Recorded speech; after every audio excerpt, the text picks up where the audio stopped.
Dentro de lo que son ahí, digo, esos libros, mis libros preferidos, digo, esos 5 o 6 libros que uno tiene de cabecera, digo, te diría que uno de esos libros que siempre los recomiendo que lo compren es la cajita infeliz, un libro de Eduardo Sartelli, digo, el argentino que pronosticó lo que después fue esta crisis global que ahora está instalada en Europa y no para, digo, un libro que ya tiene algunos años, pero sigue siendo un éxito editorial, digo, y ese éxito editorial se trasladó en estos últimos 2 años a Venezuela, donde el libro La cajita infeliz ha tenido su récord de ventas y Sartelli ha estado este año en la Feria Internacional del Libro de Venezuela presentándolo.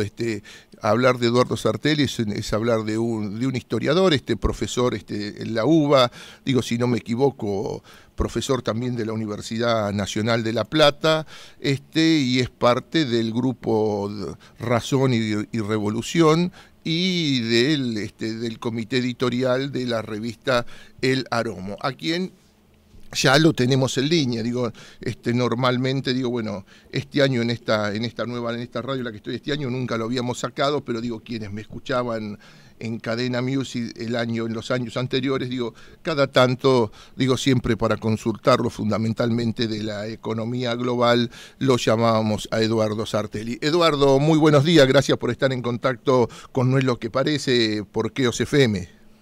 Muy buenos días a ustedes, gracias por llamar. No, por favor, Eduardo, la verdad, un verdadero gusto, digo, hablar con vos. Bueno, y este fin de semana, ahí, al comprar la revista 23, digo, me encuentro, digo, con una muy linda nota en la cual, contás algunas cosas del libro, digo, y con este motivo, digo, aprovechamos no solamente para hablar de eso, sino también para hablar un poquito de economía, digo, lo del libro increíble, digo, sigue teniendo una vigencia asombrosa. Sí, sigue teniendo una vigencia importante y además, evidentemente, tiene, digamos, como mercado todo el habla hispana, por lo menos por ahora, ¿no? Porque yo la verdad que no pensé que la edición venezolana iba a tener un recorrido tan amplio, pero terminó siendo uno de los libros más vendidos de Venezuela, y es más, se agotó en menos de 2 o 3 meses, se agotó toda la edición, y los últimos que quedaban los vi desaparecer yo delante de mis ojos en la Feria del Libro de Venezuela en cuestión de minutos. Así que me sorprendió a mí también, gratamente, pero me sorprendió. Así que ya están planeando una reedición en Venezuela y estamos viendo la posibilidad de una edición en España y en otros lugares de habla española. El libro, digo, yo tengo una segunda edición, digo, ¿ha tenido alguna actualización? No, ni en la edición española, ni en la edición, venezolana, ni en la tercera edición que salió en Argentina hace un tiempo ya, que también está agotada ya. Digamos, lo que nosotros estábamos pensando era si sacábamos la cuarta edición ahora, y la cuarta edición probablemente tenga una actualización porque ha corrido bastante abajo del puente en los últimos 5 o 6 años. Sí, porque en aquel libro, contalo vos mejor, digo, en aquel libro, vos predecías una crisis y hablabas de muchísimas cosas que pasaban en los Estados Unidos, pero esto, explotó en todo el mundo.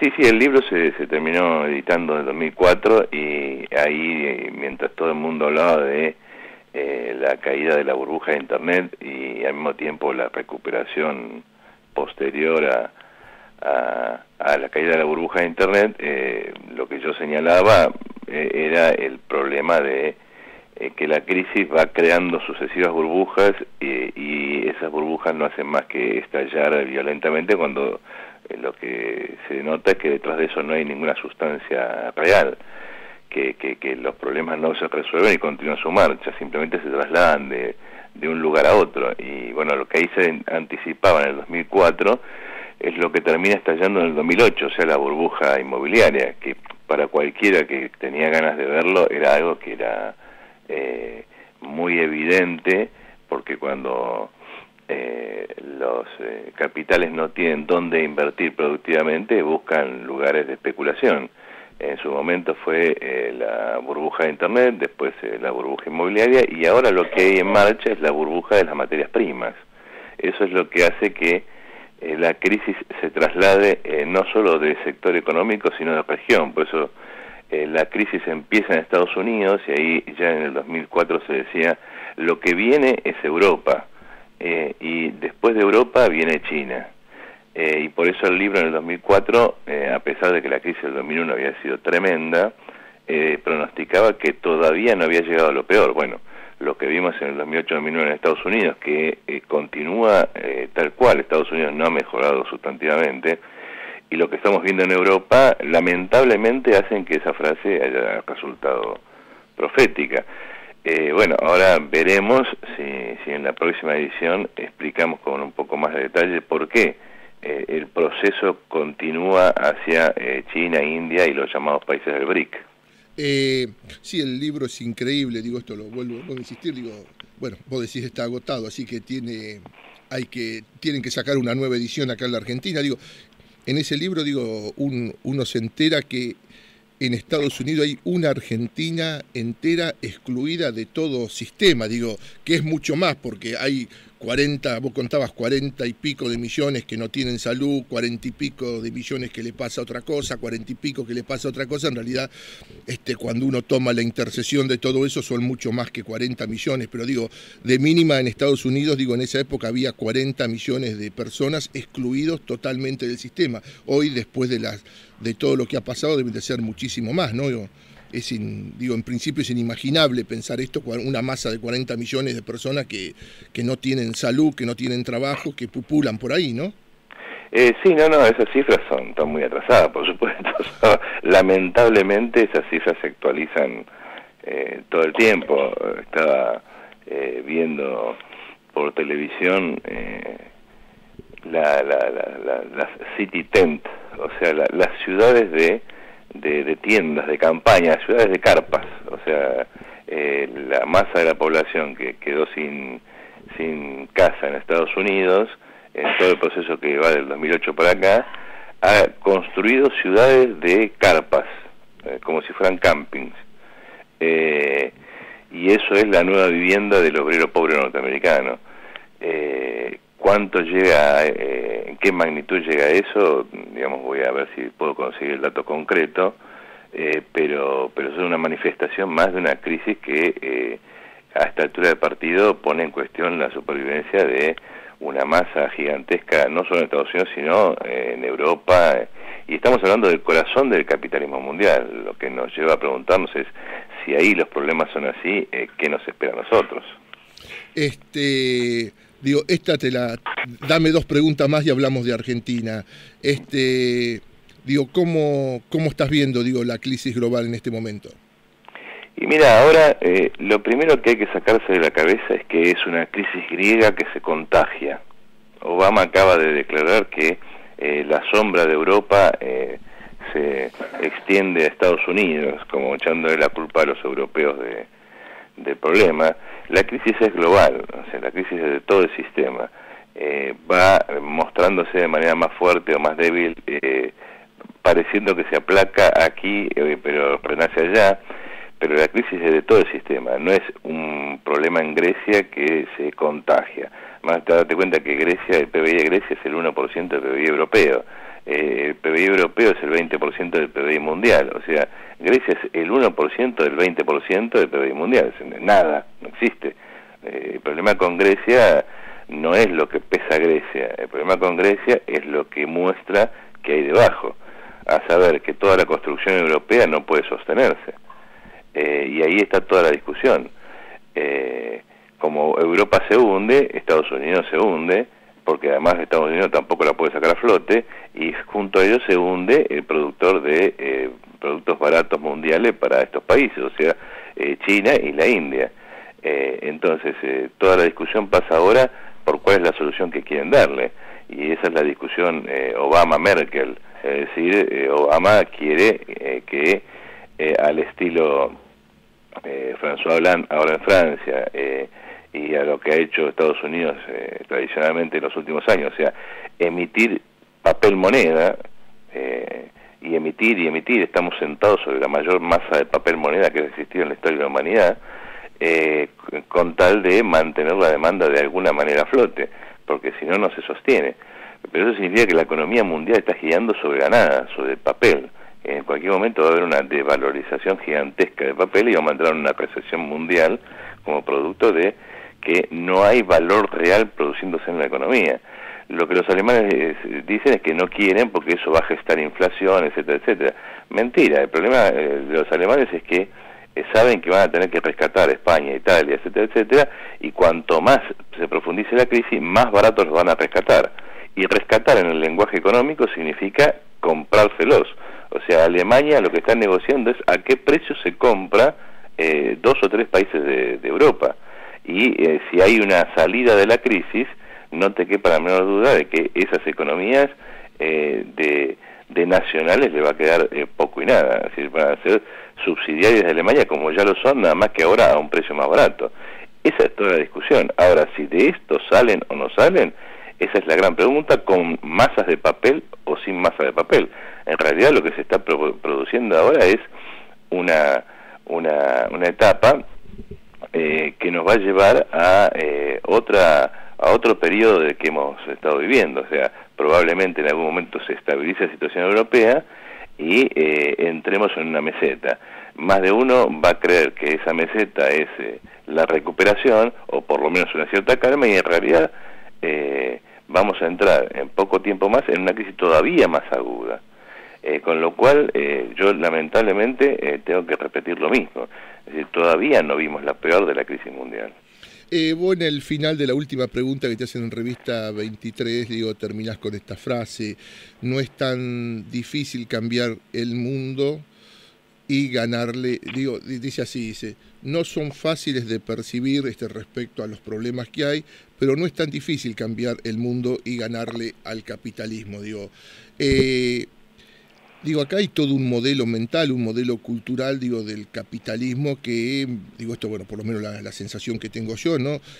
Que, el capitalismo financiero, el peor capitalismo financiero, especulativo, le está ganando una batalla, al capitalismo normal, productivo, que puede tener sus cosas, puede ningunear a los laburantes, pero por lo menos, juega a eso, a producir y a ganar a partir de ahí. Hay otro capitalismo que es el de ganar dinero con el mismo dinero, y es el que se impone sobre la mayoría de las economías.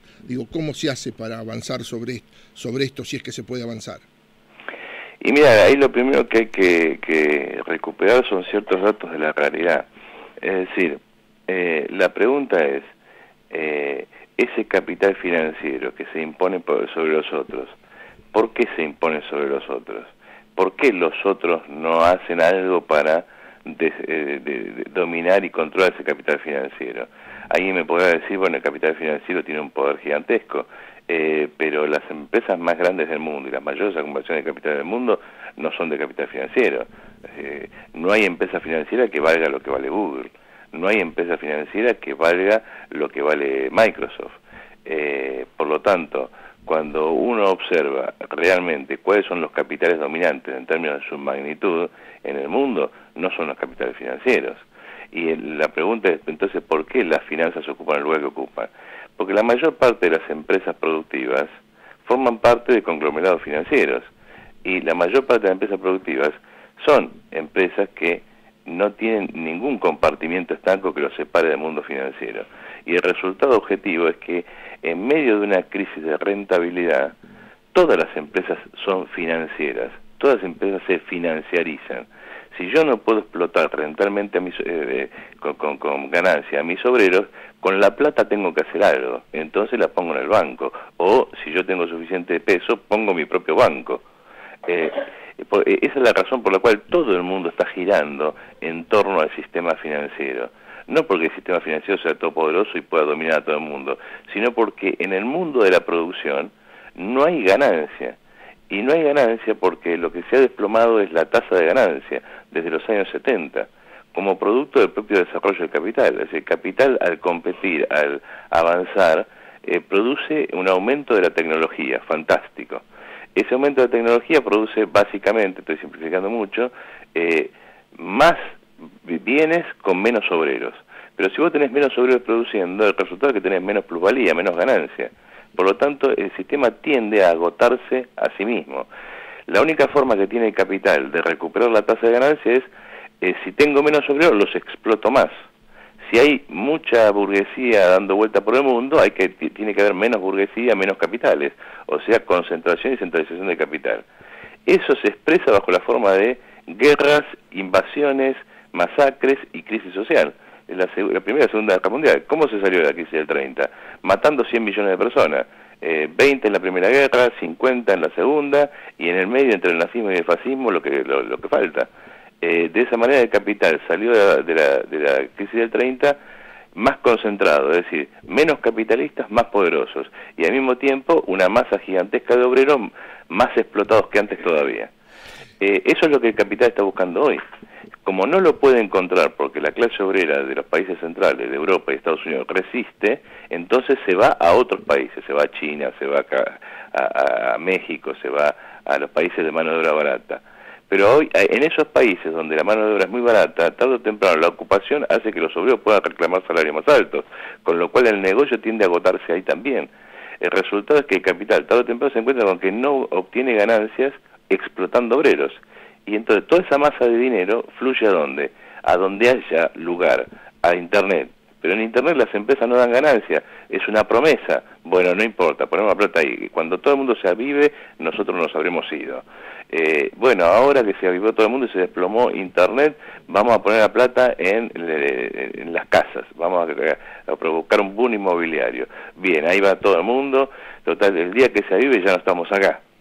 Y ahora todo ese movimiento especulativo se traslada a las materias primas, a la soja, al oro, a los metales, al petróleo.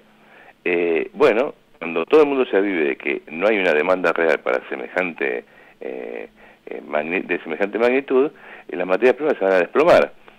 Bueno, en ese momento observaremos cómo la crisis pasa a otros países. Y ese es el problema que nos lleva a Brasil, que nos lleva a la Argentina, que nos lleva a los productores de materias primas, que nos lleva a Chile. ¿Qué van a hacer esos países cuando se desplome la soja, cuando se desplome el petróleo, cuando se desplome el cobre? Bien, me quedan 2 minutos para el noticiero, le robamos 2 más, o sea que me tomo 4 minutos. Digo, bueno, háblanos un poco de la Argentina, por favor, Eduardo.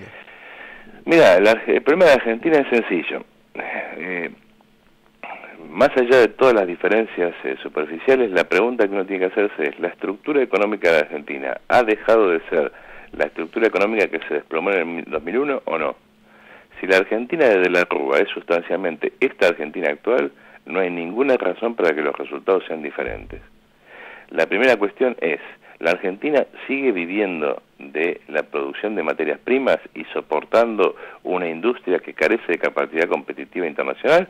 ¿O la Argentina ha logrado reinsertarse en el mundo con una capacidad exportadora industrial competitiva?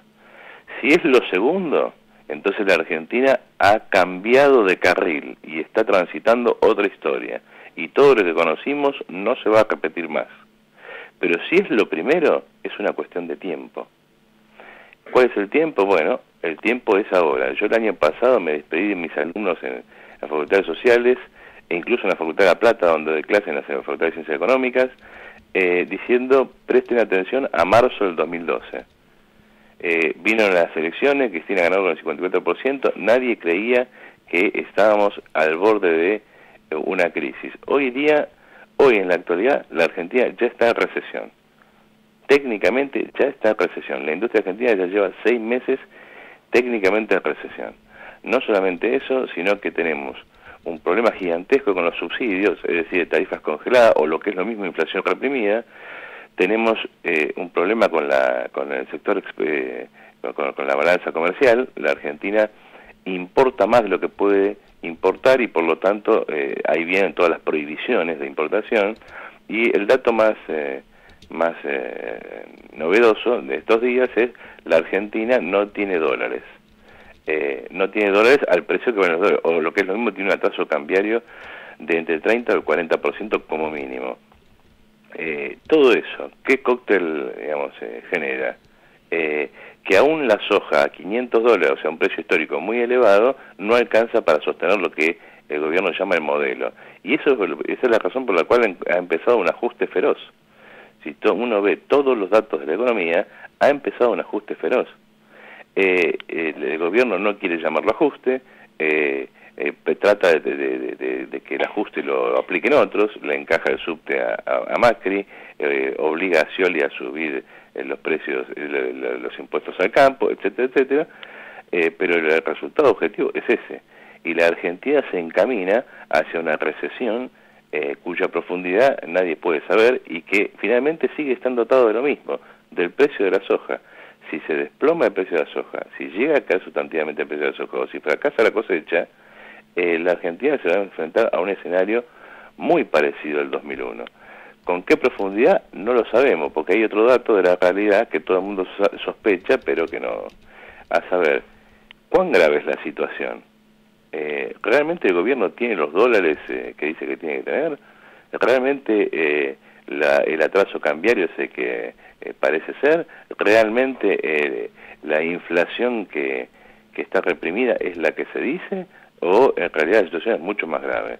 Lo más grave de todo este asunto es que realmente no sabemos cuál es la gravedad del asunto.